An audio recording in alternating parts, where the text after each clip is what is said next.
Well, it really all began in 1964 when Dr. Peter Birch became the Bishop of Ossory. And he began to pioneer a number of unique programs for those who were disadvantaged and those who were in need. Bishop Birch saw this as the natural expression of the love of God working out as seen in the life of Jesus in caring for those who had special needs and had nobody to care for them. And it was really the Christian gospel in action.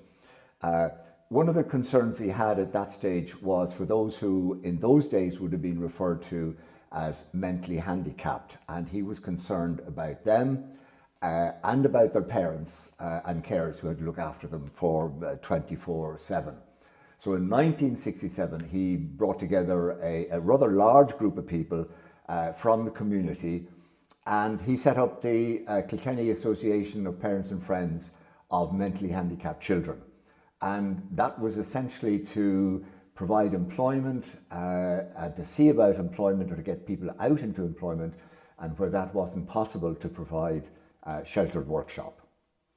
And tell me, what was done next, if you like, to implement that vision that Bishop Birch had? Well, from the very beginning then, the small group was brought together under Bishop Birch. And from that, he formed a committee who were charged with taking his vision and translating it into a reality. SOS was going to be a unique organisation because it was making a lifetime commitment for those who would come into its care. But it was more than employment. It was also to make sure that those in their care were not locked away and were part of our community and would be able to fulfill their full potential of their lives. And that was very much the concern. It would also relieve the greatest concern that parents had, which is what would happen to their son or their daughter when they were gone. And it started very small, obviously. It was a very modest beginning. It began with one person who volunteered for it and one part-time supervisor in a room in the CYMS in William Street, Kilkenny, and that's where it began. And then as it grew, what were the main changes that had to be made? Well, as it grew, because we had moved into various premises, it became apparent that this needed to change and a bigger premises was needed and a more permanent premises was needed. And so it was decided that also a more formal structure was needed, and a company was set up. And in a way, SOS was really born in that. That was in 1975. In Kilkenny, the Mayor, Miss Margaret Tynan, has opened the first silkscreen fabric printing unit in a sheltered workshop, SOS Kilkenny Limited, which now employs over 50 young people.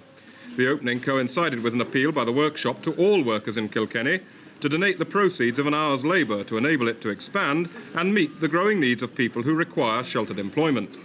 The factory also has a pottery unit which produces high-quality stoneware, which is sold in leading stores throughout the country. SOS was formed in 1975 and opened its new factory in the same year at a cost of £60,000. And so the premises that was set up, how was all that financed? Well, the health board were approached, and after some negotiation with them, it was agreed that they would provide 80% of the funding and SOS would provide 20% of the funding. The difficulty, of course, was that SOS had no money, and they certainly didn't have 20% to fund the factory. And here again, Bishop Birch stepped in and provided the answer, because he provided a site in the grounds of Seville Lodge on which the factory could be built. We then went back to the health board and said, we're all set. So they said, well, we have our 80%. What is your 20%? And we said, well, we have the land. To which they said, no, that's not really suitable because the land belongs to the diocese or belongs to the bishop. They were really surprised when we were able to tell them that the bishop had actually transferred the land into the ownership of SOS. And on that basis, the funding was in place and we were able to get on to build the factory. How was that 20% raised? Can you remember? There was the capital funding was straightforward because that was the land. But then there was the annual fundraising, and that required a great effort. It was done in many ways. One of the most successful things we did in 1981, for example, we had to raise £30,000. And out of that, we had a plan called the 1 hour pay appeal. And we went out into all the businesses in Kilkenny and the area. And we asked the workers there to donate 1 hour of their weekly wage. And that's what they did. And of course, there was mending kits being made in the factory. There was packaging being done. So there was commercial things being done in the factory, which were paying money. On top of that, parents ran events, raised money, and people donated. And in the end of the day, there was always the overdraft to fill in the missing piece, if necessary. Tell me, in all of this, what role did Bishop Birch play? Well, apart from the initial. Well, the bishop had a seat on the board, but he seldom came. So it was a really interesting situation where he transferred not only the land, but he transferred the authority and the power to run SOS to the board.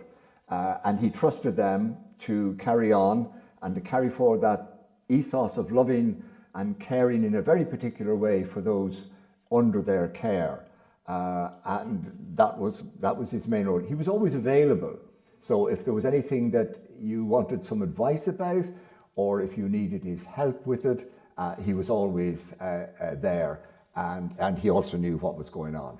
You referred to the original ethos, which Bishop Birch promulgated. And in your view, Vivian, does that ethos continue today? Yes, I think so.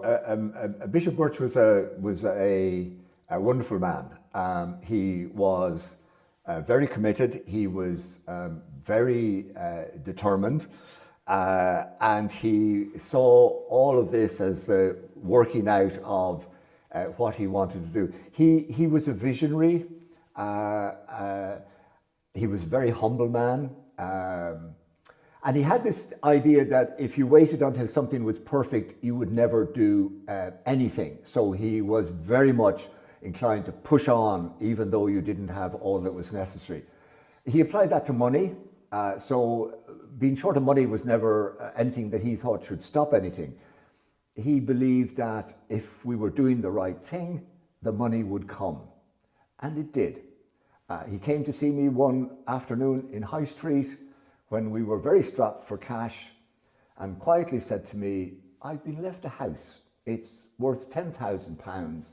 So our financial worries for the moment eased." So we remember Bishop Birch with great gratitude and great affection. And to answer your question, Paddy, all that he built has grown and become the wonderful organisation that it is today. And that ethos of loving and caring is today shared by everyone on the board, by the management and by the staff and by everybody involved in SOS. Thank you, Vivian.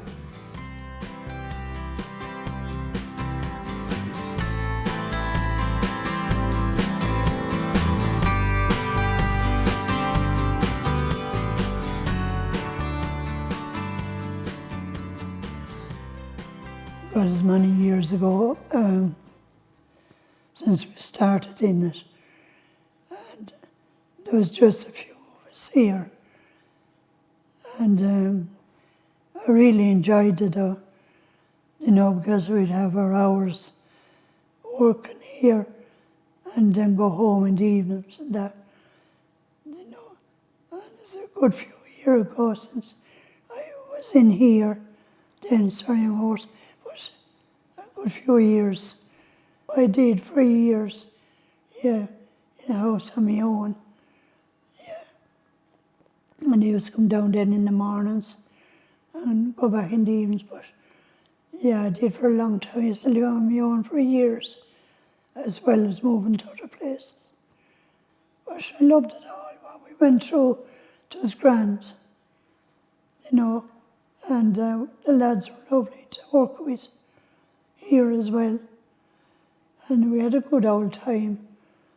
And then when evening time comes, we're looking forward to going home and back the next day, just as good as any. So there's good old excitement here, especially we had Mary McAleese coming, our own group here, it was grand. And that kept us going for a long time. But we loved going from rooms to rooms, doing our own thing like as well. And the day go real quick. That's what we liked about it. And all the lads were with us. It was grand to be here, and I think everything went as smooth as we could have, like. There was nothing to upset us or anything like that. And we got on great with the staff. You know, we got on all right, like, from day to day. Yeah, I wish them the best of luck, and it's worth that there is such a place like this where they can start off from the beginning, you know, to work and get settled in. I think that's very important. And the more that they have here, the better. No. I did feel after, when I left for a couple of weeks, I felt kind of lonesome for it in one way and good in another way, but it was lovely while it lasted, you know, because we had everyone around us, plenty of company here. Yeah. Yeah, it was grand to have the lads here, and we enjoyed it while we were here. We had good old times around the tables and that, or if there was meetings or anything. Well, I used to do a sewing one time here. I remember it well because there wasn't anywhere else. You used to learn the sewing with a machine though, and I used to like it. We did. We've seen a good few coming and going. We're sure we have the best ones now. Ourselves there, yeah. And we did some, and some passed away then as well. God rest them. But we really enjoyed that. It was a good, happy life, like. And it was sad, like, when it came to an end, but sure, that was the way we all had to go our own directions then. Oh, I had no worries, because I was only living on my own, and I really enjoyed being here and at home, like, as well, you know. So I enjoyed all that. I know I moved around to a lot of places, but I was happy. I had no problems really anyway. But that's how you know your neighbour. When you live with them, you know what runs smooth and what doesn't. But I had no problem at all. I was very lucky. Good, all right, but the years flew though. Time has flown a lot. Quick and that.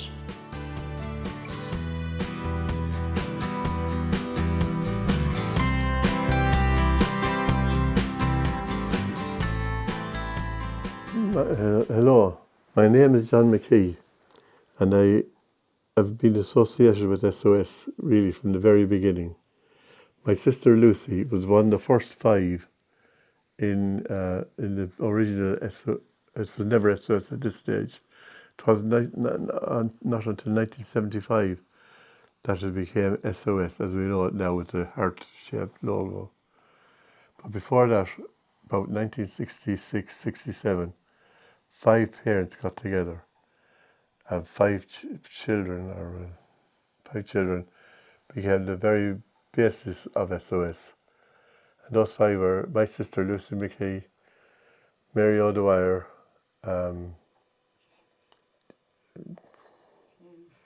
James Lanigan, Mal O'Shea, and Julia Brennan. They were the five originals.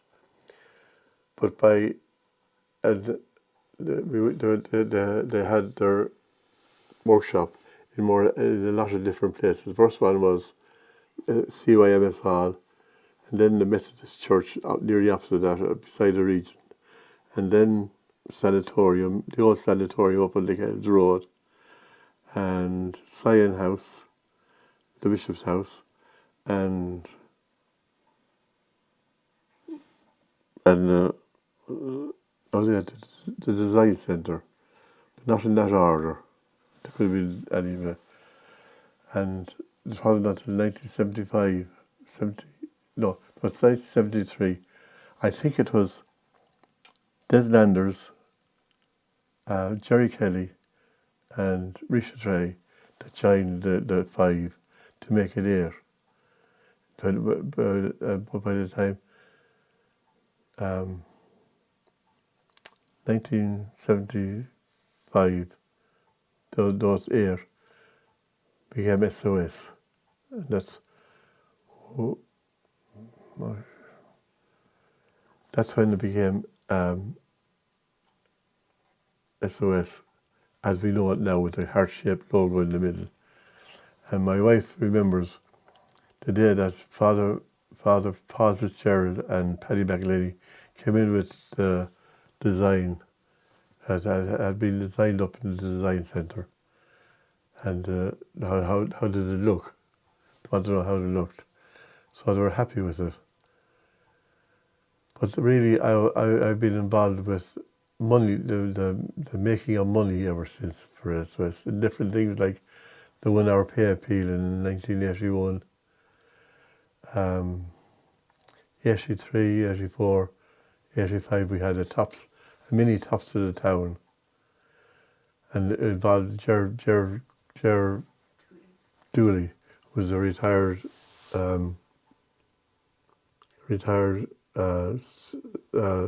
teacher, retired principal. And then they had the envelope appeal. 1 hour pay, no, not a 1 hour pay appeal, but the envelope where we went to different houses, made a lot of money. Thanks be to God.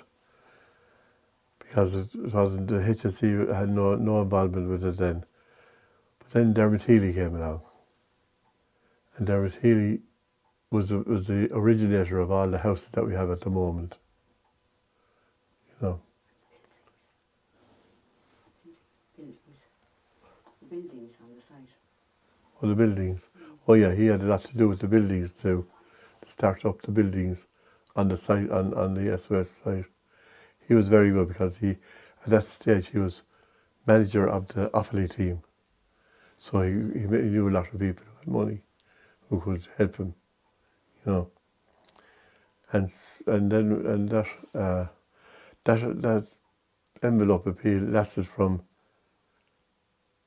1988 to 2001.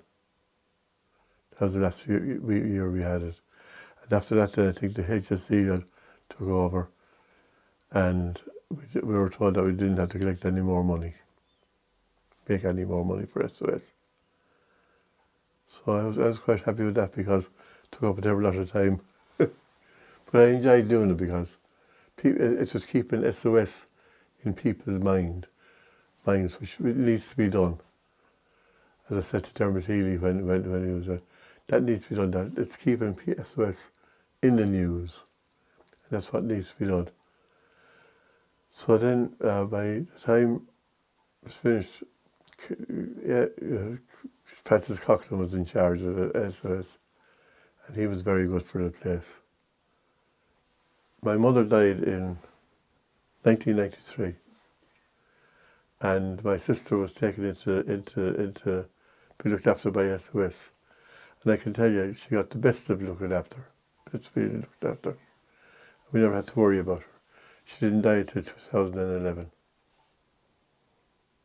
And really everything, SOS has been very good to us, very good for us, very good for my sister. And now it's looking after my son, John. Any hopes for the future? That to keep to the lifetime commitment that they made back at the very beginning in their policy document.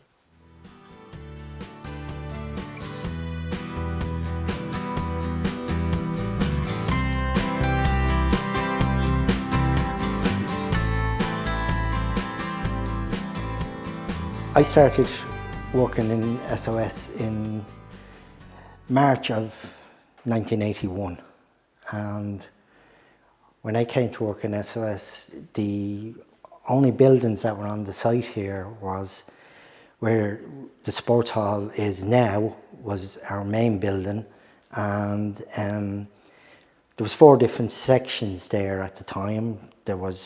I came to work in the pottery, there was screen printing, there was a sewn section, and then there was a sort of a general section that done some leather work, and that used to do work for the boot factory.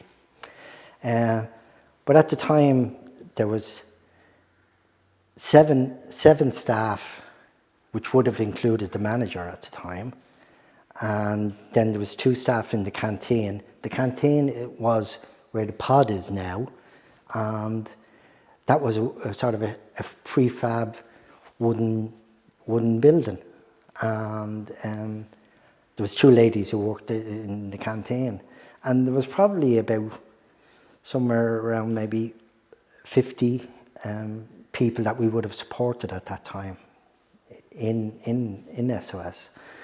I was in the pottery for about 3 to 4 years, and then I moved into residential, and residential was really only starting off. At the time, when I moved to residential, when I came to SOS first, there was one house, which was Wesley House, and then the Brothers of the Good Shepherd used to run the house in Ardnor that is still there today, an SOS house. And when I went into residential, there was 2 other houses that came on board. One in the Sycamores, not the retirement home now, and another one up in Garden Villas at the top of the Castle Road, you know. So I went into residential, and then later, a few years later, I became residential manager, and during that time SOS expanded the residential services up to probably about a dozen houses, including opening the Sycamores retirement home that is still there today, obviously. I suppose while I was in SOS, I got involved too for a long time, a long number of years in the Special Olympics, and we had lots of success there. In my time, in 1983, Jerry Hayes represented Ireland in Baton Rouge in the World Games for swimming, which was absolutely fantastic to get that opportunity, you know. And as I say, then I went on to do various things, and I was in SOS up until 1999, and then I left for a few years, and then in 2002 I came back, and I came back and worked in the residential areas again, and then eventually came back into the day service, and I started working as a job coach, which was absolutely brilliant. That was only starting to take off at the time, and that was my role for a number of years up until COVID time. But the job coaching was really terrific. It was a new area. The people we were supporting loved their jobs, and we were just there to try and facilitate them as best we could, and that was really a lovely area to work in. It was really good. Then unfortunately we had COVID, which wasn't nice for anybody. And then I came back into the day service when COVID, we worked in residential during COVID, and then I got back to the day service, and I started working back in the sports hall, and until I retired in 2021, I finished up in the sports hall. But like, I've some fabulous memories of working in SOS, and I just couldn't pick out one. I've so many memories, both of the people we supported and of the staff that I worked with over the years. Just so many memories in my 2 stints that I had working in SOS. I done 37 years, and like, I really enjoy it, every day of it.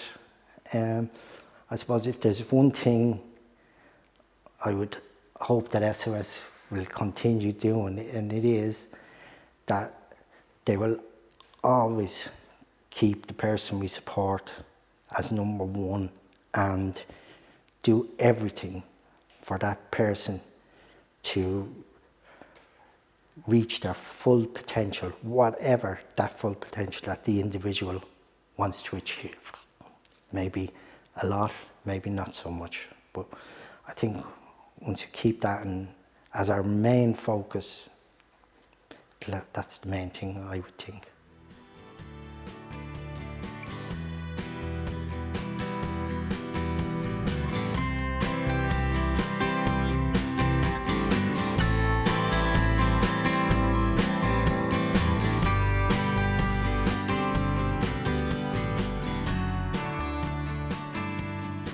I was mostly in the pottery that time. I started in the pottery.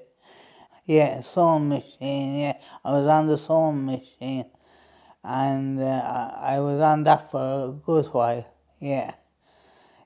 Were there many people? No, not really at that time, no.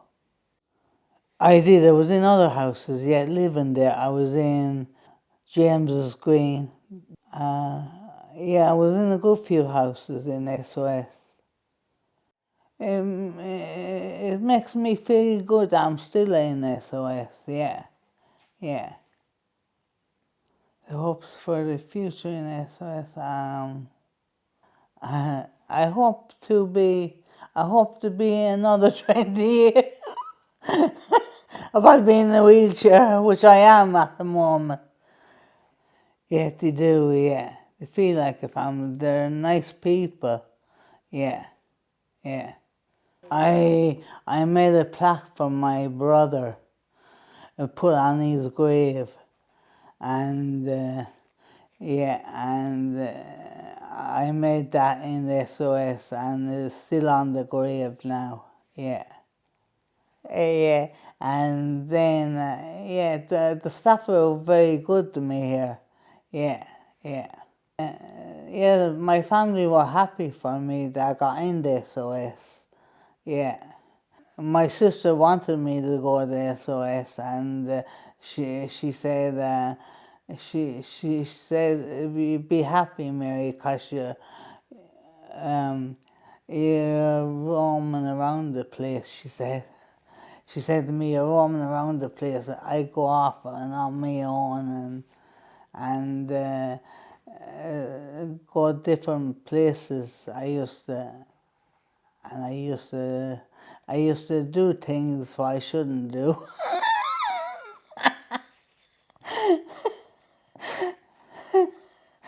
And then yeah, she got me in the SOS.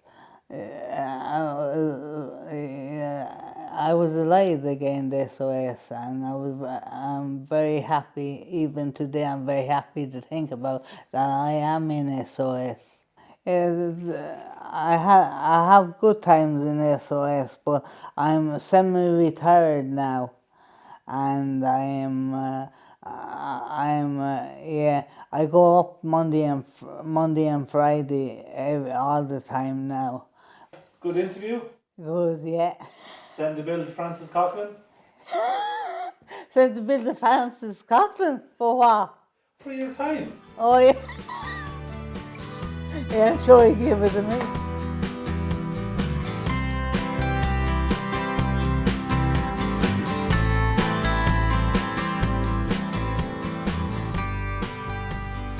I'm not totally sure what year I started. But when we came to SOS, we'd done ceramics, slip casting, and we made trophies and birds and teapots, coffee pots, salt cellars, and we made them for the design centre, and that's what we done. It was where the exercise room is now. It was a lot bigger. Like we had a kiln. I was 17 when I went to the pottery, and there was about 10 people doing different jobs. Like there was the late Jimmy Doyle. He used to do slip casting. Peter Scoob and John English. That's who was running it at the time. Well, anything that we made had to be, because you were making the stuff for the public, it had to be perfect. Even like there's no such thing as perfect.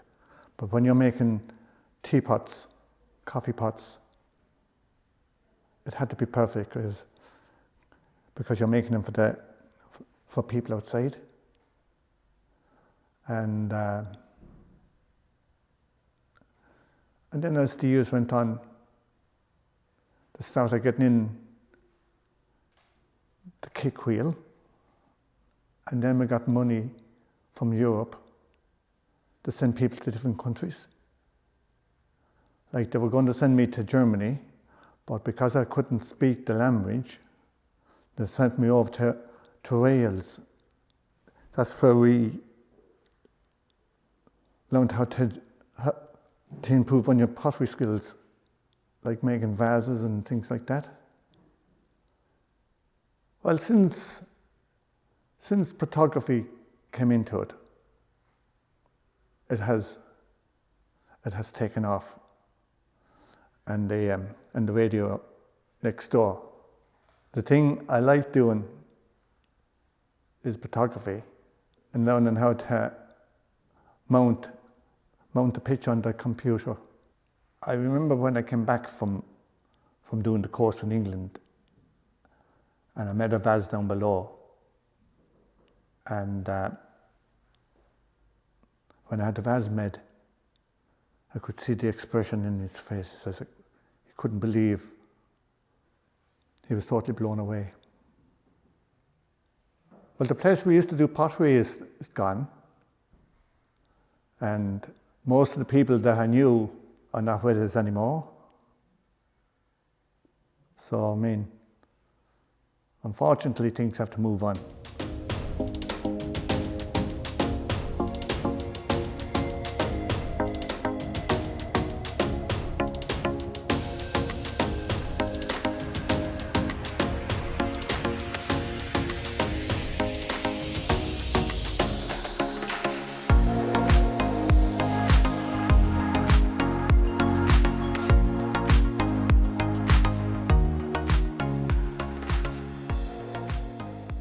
So tell us all, what have you been doing since you started in SOS? I did a gardening sport that's a multi-sport and the community walk. So what do you enjoy most about I enjoy doing the sports and that's because you burn more energy, you have fun with everyone.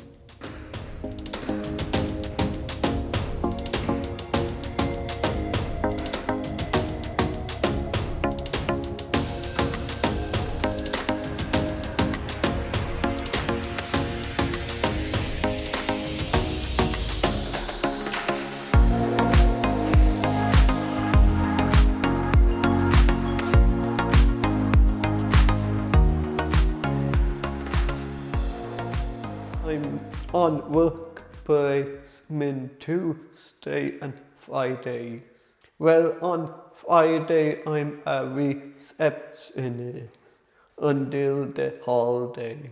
I check the post every morning. Sometimes I put stamp on the envelope, and sometimes I do typing. Is that a kind of a job you like doing? Yeah, Why do you like doing that job? it keeps me busy and I'm helping people. Well, do get a job. To get a job. Yeah, So that's your priority. yeah. Well, you can talk to them, enjoy the laugh. What kind of skills for that job? Unique communication, timekeeping, confidence, by talking to people. And getting more experience? Yeah, To sum it up, you enjoy sports, I do. you'd like to stay active, Yeah, and you'd love to get a job yeah, that has people that you can communicate with, Yeah. interact with, and get paid. yeah.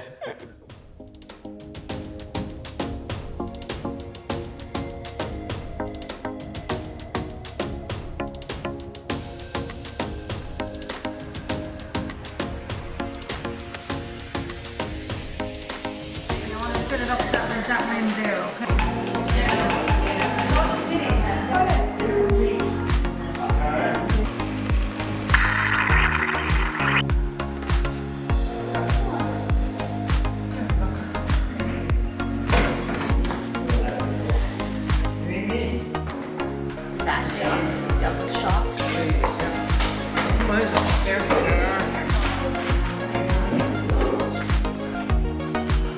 Oh, sorry.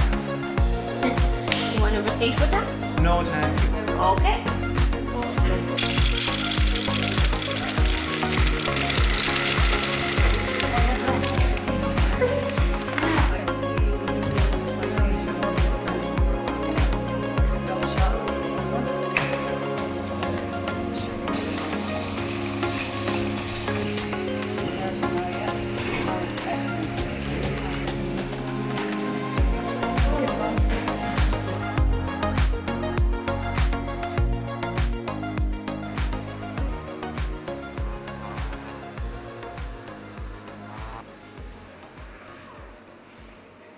Okay, so Tommy is with us, going into his third year now, and we approached SOS looking for someone to help us out on the floor. We knew we had a position, and we felt that SOS could help us. So Tommy arrived to us, and he's been with us ever since.